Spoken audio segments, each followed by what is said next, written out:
Hello साथियों, welcome to कल्प education.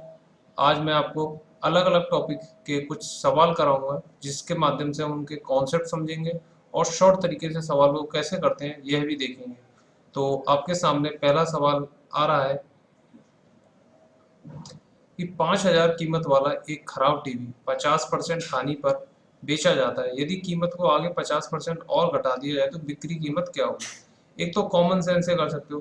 कोई 50,000 रुपए की चीज़ थी, अब 50% हानि हो गई यानी 50% का नुकसान हो गया। तो 50% का मतलब तो भाई आधा होता है, यानी चीज कितने की बिकेगी? 2,500 रुपए की। और फिर बोलता है 50% और घटा दिया जाए, यानी 2,500 का भी आधा कर दो। तो 2,500 का आधा कर दूंगा तो कितना हो गया? 1,250। तो चीज कितने की बिकी? 1,250 की। तो ये तो 50% था, आधा था, इसलिए आपने निकाल दिया। 50% की अगर 20% होता, फिर यहाँ पे 30% होता, कुछ भी अलग अलग होता, तब कैसे करते हैं? इसके माध्यम से तो एक कॉमन सेंस से हो गया। दूसरा तरीका क्या होता है कि अगर कोई एक चीज है, या तो आपकी सैलरी है, या कोई पॉपुलेशन आ गई, या कोई चीज किसी आर्टिकल है कोई, जिस जैसे कि इस बार जो है खराब टीवी देती है, इस तरह के सवाल आते हैं। कोई एक चीज है, उसमें दो तीन बार कुछ चेंजेस हो रहे हैं, जैसे इसमें 50% हानि हो रही है, फिर मान लो आगे चीज किसी ने उसको सही करके महंगी बेच दी, तो कभी घटेगा कभी घटेगा, इस तरह के सवाल हो तो कैसे करते हैं? इस तरह के सवालों के लिए याद रखिए, पहली बार क्या रहा उस चीज में? 50% का लॉस। 50% क्या होता है? 1/2, यानी कि लॉस हो रहा है। तो दो से चीज कितने की बिकेगी? दो का 50% एक होता है, यानी कोई चीज कितने की बिकेगी? एक की। इनिशियली कितना हो रहा है और फाइनली कितना हो रहा है। फिर दोबारा क्या हुआ? 50% और घटा दिए। 50% 1/2 होता है, यानी कि दो से चीज कितने की बिकेगी? एक की। अब इसमें क्या कर दो? गुणा कर दो। दो दूनी 4, और यहाँ क्या आ गए? एक का गुणा करेंगे एक। अब ये बता रहा है इनिशियल, शुरुआत में, बिल्कुल शुरुआत में कीमत जो होती है वो कितनी है? यहाँ पे 4 है, और फाइनली जब ये चीज बिक रही है तब कीमत कितनी है? ये है। तो इनिशियली कितनी कीमत दे रखी? 5,000। तो एक यूनिट कितने की आ गई? 1,250 की। तो हमें वो चीज कितने की बिक रहे हैं? हम उसे फाइनली एक यूनिट की, और एक यूनिट की कितनी है? 1,250। तो यानी कि वो चीज कितने की बिकेगी? 1,250 की। एक तरीका ये हो गया। अब आपसे पूछा जाए इसमें नुकसान कितना हुआ? ओवरऑल 5,000 की चीज एंड में 1,250 की बिकी, तो कितने का नुकसान हुआ? हमें 3 यूनिट का नुकसान हुआ। तो 3 यूनिट कितने की हो? एक यूनिट 1,250 की, तो 3 यूनिट कितने की हो गई? 1,250 में 3 से गुणा कर दो, तो कितना आ गया? 3,750 आ गया। एक तरीका ये भी हो गया। अच्छा, दूसरा तरीका क्या हो सकता है कि कोई चीज 100 रुपए की मान लो इनिशियल में, अब उसमें 50% का घाटा हुआ, तो चीज कितने की पड़ेगी हमें? 50 रुपए की। फिर और 50% का घाटा हो गया, तो चीज कितने की पड़ेगी? 25। भाई 50% होता क्या है? 1/2 ही तो होता है। तो 100 का 1/2 50 होता है, तो 50 माइनस कर दो। 50 का 1/2 25 होता है, तो 25 माइनस कर दो, तो 25 की हो गई चीज। फाइनली चीज कितने की बिक रही है? 25 की। और शुरुआत में कितनी थी? 100 की। और 100 कितना था? 5,000। एक इकाई कितने की हो गई? 50 की। हमसे पूछा फाइनली कितने की बिक रही है? 25 की। तो 25 इकाई कितने की हो गई? 50 × 25, यानी कि 1,250। अगर सवाल में 50, 40, 30 कुछ भी दे रखा हो, सवाल अलग तरीके से आया, तो तीन तरीके हो सकते हैं। एक ये तरीका, दूसरा ये तरीका, और तीसरा ये तरीका। आप इन तरीके से ये सवाल कर सकते हैं। नेक्स्ट सवाल कह रहा है, पिता की आयु पुत्र की आयु की 4 गुनी है। 20 वर्षों में उसकी आयु उसके पुत्र की आयु की केवल 2 गुनी होगी। उनकी आयु ज्ञात कीजिए। तो इसे समझने से पहले मैं आपको एक कॉन्सेप्ट बता देता हूँ। जैसे कि एक बड़ा भाई है B1 और एक छोटा भाई है B2। बड़ा भाई की उम्र मान लीजिए शुरुआत में 4 साल थी, तो और छोटे भाई की उम्र कितनी थी? 3 थी। इन दोनों के बीच में कितने का अंतर आ गया? 3 साल का। अब क्या हुआ? बड़े और भाई की उम्र, जब बड़े भाई की उम्र 20 साल हो गई, तो बताइए छोटे सा भाई की उम्र कितनी होगी? 17 साल ही होगी, क्योंकि बड़े और छोटे भाई में जो उम्र का अंतर है वो तो 3 साल का ही है ना। वो तो मेंटेन रहना चाहिए ना 3 साल के लिए। ये बात समझ रहे हो? ये कॉन्सेप्ट समझ लीजिए। दो भाइयों में, माँ बेटे में, माँ या उसके हस्बैंड में जो अंतर होता है एज का, वो हमेशा क्या रहेगा? मेंटेन रहेगा, जितना भी होता है। ये कॉमन सेंस है, हम समझ गए इस बात को। अब इस बात को अगर हम समझ गए तो हम इसको अप्लाई कर देते हैं। अब कह रहा है शुरुआत में पिता की आयु पुत्र की आयु की 4 गुनी है। तो ये पुत्र हो गया और ये पिता हो गया। तो 4 गुनी है पिता और पुत्र की इनिशियली, ठीक है। और फाइनली क्या हो जाती है, दुगनी हो जाती है। पिता की कितनी हो जाती है, दुगनी हो जाती है। देखो कंपैरिजन में तो दुगनी तिगनी हो सकती है, लेकिन जो अंतर होता है वो तो सेम होना चाहिए। यहाँ पे अंतर कितना आ रहा है, 3 का, यहाँ अंतर कितना आ रहा है, 1 का। तो ये अंतर जो है उम्र का, ये तो सेम होना चाहिए। तो यहाँ 3 है, यहाँ 1 है, तो इसको भी 3 बनाना चाहिए मुझे। तो 3 से इधर गुणा कर दिया, 3 से इधर गुणा कर दिया, 3 से इधर भी गुणा कर दिया। तो देखो भाई रेशियो है जैसे 1/2 है, अनुपात तो यही रहना चाहिए। अब इसमें मैं 2 से यहाँ गुणा करूंगा तो 2 से यहाँ करूंगा तो कितना आ गया, 2 दूनी 4। लेकिन अगर इसका अनुपात निकालूंगा तो 1/2 ही हुआ ना। इसलिए मैंने 3 से जब यहाँ मल्टीप्लाई करा तो 3 से यहाँ भी करा, 3 से यहाँ भी करा। कंफ्यूज ना होना कि यहाँ यहाँ क्यों मल्टीप्लाई करा और ऊपर क्यों नहीं करा। भाई ये अलग रेशियो है, ये अलग अनुपात है। जब जिस अनुपात में एक जगह भी चेंज करते हैं तो दूसरी जगह उसी उतना ही चेंज करना पड़ता है। अब कितना हो गया, 3 और 6। देखो अनुपात उतना ही बना हुआ, 3 और 6 का, 3 एकम 3, 3 दूनी 6। यानी कि अब इनके बीच में कितने का गैप है, 3 यूनिट का। अच्छा, पिता की उम्र पहले कितनी थी, 4 थी, अब कितनी है, 6। तो कितने का इंक्रीमेंट हुआ, 2 यूनिट का। सवाल कह रहा है 20 वर्षों बाद ऐसा हुआ था कि दुगनी हो गई थी, और यहाँ पे हमें 2 यूनिट दिख रहा है। तो ये 2 यूनिट जो है कितने के बराबर है, 20 साल के बराबर है।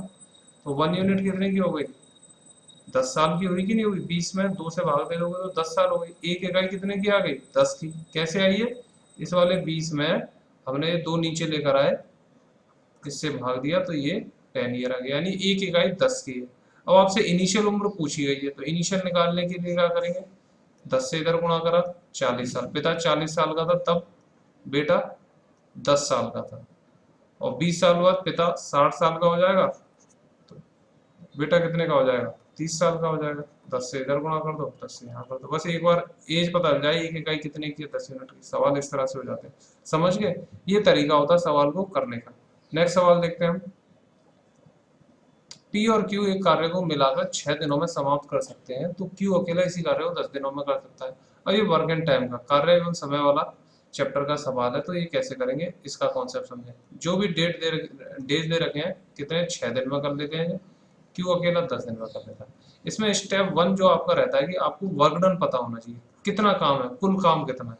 और कुल काम हमें कैसे निकालते हैं, एलसीएम लेके। 6 और 10 जो दिन दे रखे हैं, 6 दिन और 10 दिन दे रखे हैं, इनका एलसीएम ले लो। 6 और 10 का एलसीएम कितना आएगा, 30 आएगा। इसको हम क्या बोलेंगे, कुल काम। ये कुल काम हो गया, यानी 6 दिन में 30 काम होता है, तो एक दिन में कितना होगा, 30/6 कितना आएगा, 5। और ये 10 दिन में 30 काम करता है, तो एक दिन में कितना करेगा, 3। ये क्या आ रहा है, एक दिन का काम। ये वाली लाइन में 5 आया और 3 आया, क्या है, एक दिन का काम है।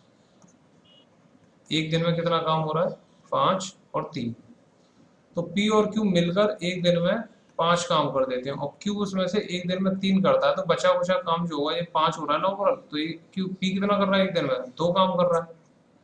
अब हमसे पूछा P अकेला इसी कार्य को कार्य कितना है, 30। अब ये 30 कार्य है, और ये एक दिन में P जो है 2 काम करता है, एक दिन में 2 करता है, तो 30 काम करने में कितना दिन लगेगा, हर एक दिन 2-2 करेगा, तो ऐसे 15 दिन में काम हो जाएगा। डिवाइड दे दो, कितना आएगा, 15 दिन आ जाएगा। तो इस तरह से ये सवाल होगा। अब अगला सवाल दे रखा है, एक व्यापारी अपने सामान पर क्रय मूल्य से 20% ज्यादा अंकित मूल्य करता है। यदि वह 5% की छूट देता है तो अंतिम प्राप्त लाभ का प्रतिशत कितना होगा। तो सवाल क्या है, सवाल है ये कि प्रॉफिट एंड लॉस में डिस्काउंट और मार्क प्राइस वाले क्वेश्चन आ जाते हैं अंकित मूल्य। तो अंकित मूल्य क्या होता है, जैसे आपने पार्ले जी खरीदा होगा, अंकित मूल्य 5 रुपये आता है। दुकानदार 5 रुपये में तो खरीदता नहीं हुआ, सस्ते में खरीदता हुआ, 4.5 रुपये 4 रुपये में पड़ता हुआ हमें मार्क प्राइस पे दे देता है। अच्छा, क्रय मूल्य क्या होता है, तो दुकानदार ने उस पार्ले जी को 4-4.5 रुपये में तो खरीदा होगा, एक तरीके से 4.5 रुपये में। तो जिस रेट में खरीदते हैं उसे क्या बोलते हैं, क्रय मूल्य। अंग्रेजी में बोलते हैं कॉस्ट प्राइस, और इसको बोलते हैं MRP। एक बात ये समझ लीजिए। डिस्काउंट क्या होता है, डिस्काउंट होती है छूट। अभी 5 रुपये है और आपको डिस्काउंट देगी, मैं तुम्हें 25% सस्ता देते रहा हूँ, तो ये डिस्काउंट हो गया। डिस्काउंट को क्या बोलते हैं, छूट। इसका उपयोग करना है। और प्रॉफिट एंड लॉस तो आप जानते हैं क्या क्या होता है। बस एक बात याद रखिए, प्रॉफिट परसेंट हो या लॉस परसेंट हो, ये हमेशा हम किस पर निकालते हैं, जितने रुपए का लाभ हुआ है सीपी, कॉस्ट प्राइस, क्रय मूल्य पर, और लॉस जितने का भी हुआ है बट्टे में क्या आता है, सीपी ही आता है, क्रय मूल्य गुणा 100 करते थे। अगर इसमें कोई डाउट हो रहा है तो मैंने इस चैप्टर पर पूरी वीडियो बना रखी है, आप वहां पर जाके इसको देख सकते हैं। अब हम सवाल को करते हैं। एक व्यापारी अपने सामान पर क्रय मूल्य से 20% ज्यादा अंकित करता है। मैंने क्रय मूल्य मान लिया 100 रुपए है या 100 इकाई है, तो एमआरपी कितना हो जाएगा, 20% ज्यादा अंकित कर रहा है, 120 हो गया। 100 का 20% क्या होता है, 20 होता है, तो 20 जोड़ दो 100 में, 120 हो गया।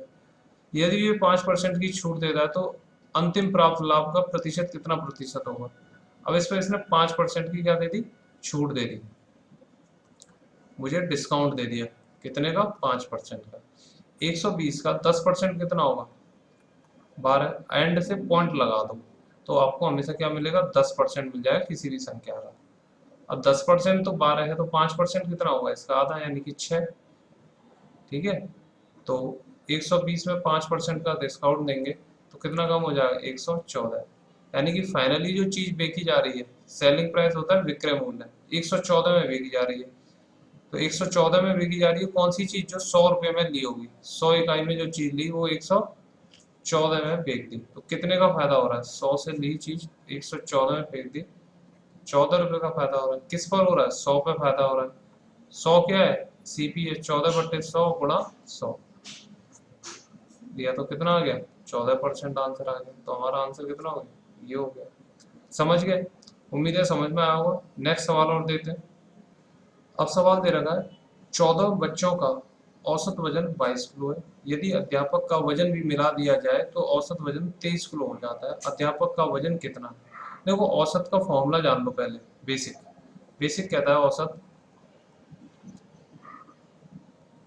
अब जैसे मैं आपको समझाता हूँ, आपके पास एक बच्चे की उम्र है 10 साल और एक बच्चे की उम्र है 20 साल।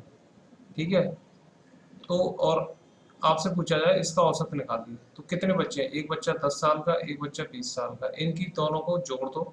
बच्चे कितने, एक और दो, तो 2 से भाग दे दिया, तो कितना आया, 30/2, 15। यानी कि इनकी औसत उम्र हमने कितनी मान ली, 15-15। अच्छा, 15-15 को आपस में जोड़ते हैं, आता तो अभी क्या है, 30 ही आ रहा है, यानी योग में तो कोई अंतर नहीं आ रहा। बस हमने वैसे बता दिया कितना आ गया, 30-30। जैसे आपके एग्जाम हुए, एक में पेपर में आपके 50 में से 40 नंबर आए, एक में 30 नंबर आए, एक में आपके जो है 20 नंबर आए 50 में से। ठीक है, कितने एग्जाम हुए, तीन, तीन हुए, 1 2 3, 40 30 और 20, कितना हो गया, 90। कितने पेपर थे, 3 थे, आया 30। यानी तुम्हारे औसत मार्क्स कितने आए, 30। तो देखो यहाँ 30 ही तो आ रहा है, इनको जोड़ के भी कितना आ रहा है, 90 आ रहा है, और इनको जोड़ के भी क्या आ रहा है, 90 आ रहा है। ऐसे जो तुम्हारी परसेंटेज आती है, जैसे तुम्हारी 10th क्लास में 60% बनी, इसका मतलब है कि तुम्हारे किसी में 80 नंबर होंगे, किसी में 70 होंगे, किसी में 50 होंगे, लेकिन 60% ये बता रहा है कि अगर औसत निकालना है तो सभी एग्जाम में तुम्हारे 60-60 के करीब नंबर आए हैं। तो ये होता है औसत। तो औसत का फॉर्मूला हो गया, एक तो योग कर दो जो भी चीज है, और जितनी है चीज काउंटिंग में संख्या जितनी है उससे क्या कर दो, भाग दे दो।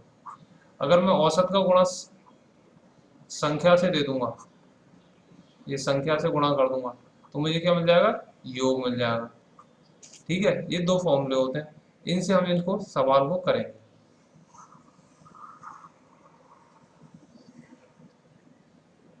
अब हम सवाल करते हैं। 14 बच्चों का औसत 22 किलो है। यदि अध्यापक का वजन भी मिला दिया जाए तो वजन 23 किलो हो जाता है। तो फर्स्ट मेथड देख लेते हैं। फर्स्ट मेथड कहता है 14 बच्चे हैं, ठीक है, तो योग क्या होगा, टोटल 14 बच्चों की वजन का 14 गुणा 22। ठीक है कि नहीं, तो इसमें गुणा कर लेते हैं, 14 दूनी 28 यानी 280, 280 में 28 और जोड़ दो तो कितना आ जाएगा, 308 किलो।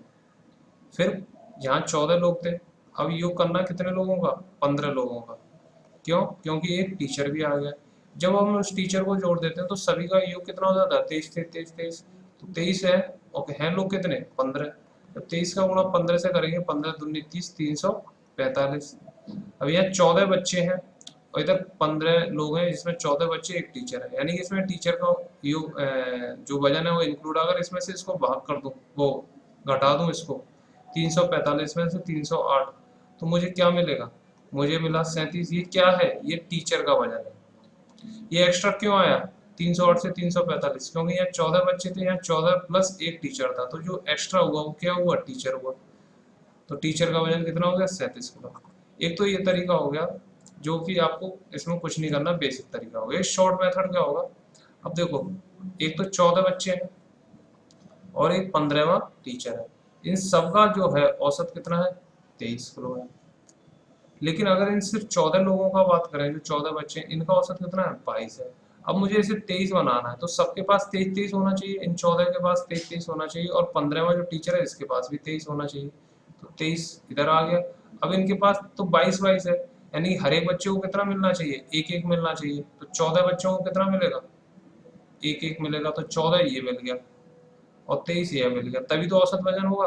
अब ये 14 बच्चों के पास कैसे आया? टीचर ने अपना क्या करा? 23 तो था ही, टीचर ने भी 23 ले लिया औसत बनाने के लिए। जो टीचर के पास जो एक्स्ट्रा था वो किन के पास डिस्ट्रीब्यूट हो गया? बच्चों के पास। बच्चों के पास कितना गया? एक एक एक गया, 14 गया, यानी टीचर ने कितना डिस्ट्रीब्यूट कर दिया? 14 कर दिया। तो 23 प्लस 14 ये कितना हो गया? 37 किलो हो गया। ठीक है, तो ये वजन कितना आ गया? टीचर का आ गया। टीचर ने औसत बनाने के लिए 23 तो अपने पास रख लिया और 14 क्या कर दिया? डिस्ट्रीब्यूट कर दिया, क्योंकि औसत क्या सभी का 15 लोगों का 23। तो इससे तुरंत निकल गया विदाउट लॉन्ग कैलकुलेशन, और हमने इसको निकाल दिया। जब हम एवरेज का चैप्टर पढ़ेंगे तो आप देखेंगे कि इस तरीके से जब हम सवाल करेंगे तो आपको और अच्छे से क्लियरली समझ में आ जाएगा। आई होप आपको ये समझ में आया होगा। ये 5 क्वेश्चन हमने करे अलग अलग टॉपिक के निकाल कर, तो आप इनसे कंसेप्ट भी सीख सकते हैं और शॉर्ट ट्रिक भी सीख सकते हैं। मिलते हैं नेक्स्ट वीडियो में।